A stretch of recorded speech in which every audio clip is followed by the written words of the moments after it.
सामरी शख्सियत। सामरी मूसा अलैहि अस्सलाम की कौम का जादूगर जिसने कौम को बिछुए की पूजा पर लगा दिया था। कुरान में ये नाम 3 बार इस्तेमाल हुआ। सूरह ताहा की आयत 85, 87 और 95 में सामरी का नाम मशहूर ये है कि सामरी का नाम मूसा इब्न जफर था।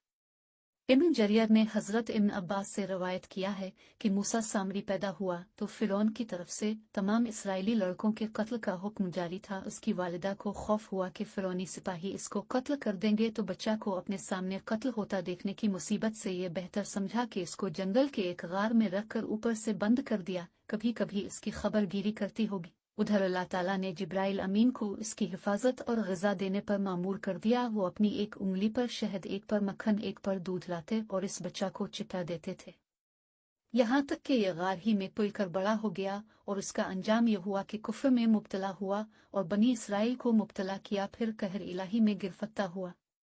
सामरी की हकीकत। ये इस शख्स का नाम नहीं है, बल्कि आई निस्बती की सरी अलामत से मालूम होता है कि ये बहरहाल कोई ना कोई निस्बत ही है, खा कबीले की तरफ हो या नस्ल की तरफ या मकाम की तरफ। फिर कुरान जिस तरह सामरी कहकर इसका जिक्र कर रहा है, इससे ये भी अंदाजा होता है कि इस जमाने में सामरी कबीले या नस्ल मकाम के बहुत से लोग मौजूद थे, जिनमें से एक खास सामरी वो शख्स था जिसने बनी इसराइल में सुनहरी बिछड़े की प्रस्तिश फैलाई। मौलाना अबुल कलाम आज़ाद ने तर्जुमान अल कुरान में लिखते हैं, कियास कहता है कि यहाँ सामरी से मकसूद समीरी कौम का फर्द है, क्योंकि जिस कौम को हमने समीरी के नाम से पुकारना शुरू कर दिया है, अरबी में इसका नाम कदीम से सामरी आ रहा है और अब भी इराक में उनका बकाया इसी नाम से पुकारा जाता है। यहाँ कुरान का सामरी कहकर उसे पुकारना साफ कह रहा है कि ये नाम नहीं, इसकी कौमियत की तरफ इशारा है, यानी वो शख्स इसराइली ना था, सामरी था। इससे चंद सतूर आगे चलकर मौलाना आज़ाद लिखते हैं, बहरहाल समीरी कबाइल का असल वतन इराक था, मगर ये दूर दूर तक फैल गए थे। मिस्र से इनके ताल्लुकात का सुराग 1000 साल कब्ल मसीह तक रोशनी में आ चुका है। बस मालूम होता है कि इसी कौम का एक फर्द हजरत मूसा का भी मुतक़िद हो गया था, और जब बनी इसराइल निकले तो ये भी उनके साथ निकल आया।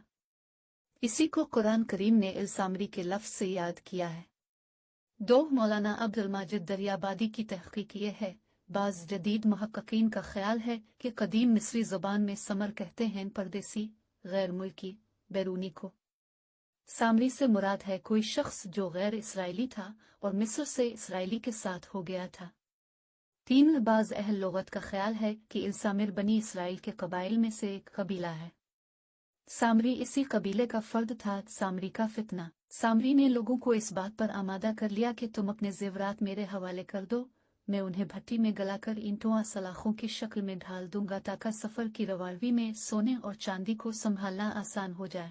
लेकिन जब इसने इस ढाली हुई चीज को भट्टी से बाहर निकाला तो वो एक बिछड़े का धड़ था, यानी एक ऐसा बिछड़ा जिसे सोने से ढाला गया था लेकिन इसमें जान नहीं थी।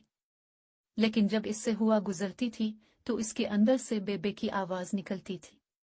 बनी इसराइल मिस्र में रहकर चूंकि गौशाला परस्ती के मर्ज में मुब्तला रह चुके थे, चुनांचे जैसे ही उनके सामने एक सुनहरी रंग का बोलता हुआ गौशाला आया और फिर सामरी ने निहायत होशियारी से उनको ये बावर कराया कि असल में यही तुम्हारा खुदा है जो तुम्हें मिस्र से निकाल लाया है। मूसा तो न जाने भूल कर कहाँ पहाड़ों की चोटियों पर उसे तलाश करते फिर रहे हैं।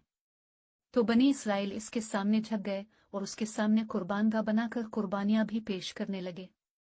हजरत मूसा अलैहि अस्सलाम को तौर पर जब परवरदिगार ने उसकी खबर दी तो उन्हें निहायत दुख हुआ। उन्होंने महसूस किया कि मेरी साल की मेहनत लट गई। हजरत मूसा अलैहि अस्सलाम ने खुआ तौर पर जाने से पहले अपने भाई हजरत हारून अलैहि अस्सलाम को अपना जानशीन मुकर्रर कर दिया था। वो भी अल्लाह के नबी थे। हजरत हारून अलैहि अस्सलाम बनी इसराइल को वाज़ो नसीहत फरमाते रहते थे।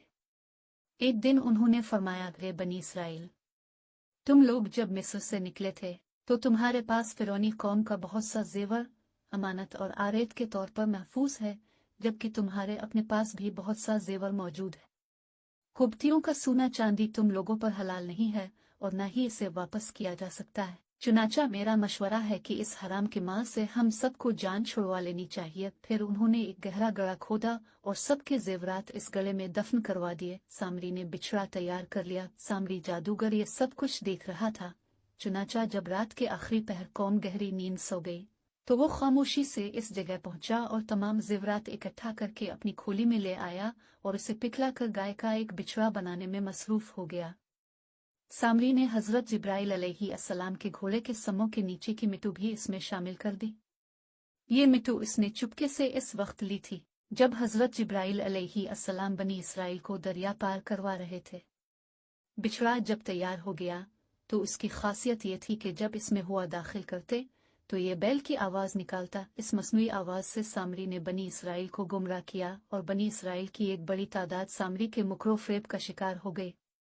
अल्लाह ताला ने कुरान पाक में फरमाया, फिर इस सामरी ने इसके लिए एक बिछड़ा बना दिया, यानी बिछड़े का बात, जिसकी गाय की तरह आवाज़ भी थी। फिर कहने लगा कि यही तुम्हारा माबूद है और मूसा का भी, लेकिन मूसा हमजा भूल गया है। सूरह 88। सामरी के कहने पर इसराइली बिछड़े को सजदा करने लगे। ऐसे में हजरत हारून अलैहिस्सलाम ने उन्हें समझाने और बिछड़े की इबादत से रोकने की बड़ी कोशिश की। इसराइलियों को सोने का ये गौशाला इतना अच्छा लगा कि हारून अलैहिस्सलाम के वाज़ो नसीहत की भी कोई परवाह नहीं की और बिछड़े की तज़ीम व इबादत छोड़ने से इनकार कर दिया। बारी ताला ने जब मूसा अलैहिस्सलाम को ये इत्तला दी तो वो सख्त गम गुस्से में आ गए, क्योंकि उनकी कौम ने उनसे वदा किया था कि उनकी कौम तौर से वापसी तक वो अल्लाह की इताअत व इबादत करते रहेंगे। लेकिन ना तो उन्होंने हज़रत मूसा अलैहिस्सलाम की वापसी का इंतज़ार किया और न ही हज़रत हारून अलैहिस्सलाम की बात मानी। इसके बरक्स वो सामरी जादूगर की हिदायत पर बिछड़े की पूजा करते रहे, यहाँ तक कि अल्लाह तबारक व तआला ने हज़रत मूसा अलैहिस्सलाम को उनकी कौम को बदअहदी और गौशाला परस्ती से आगाह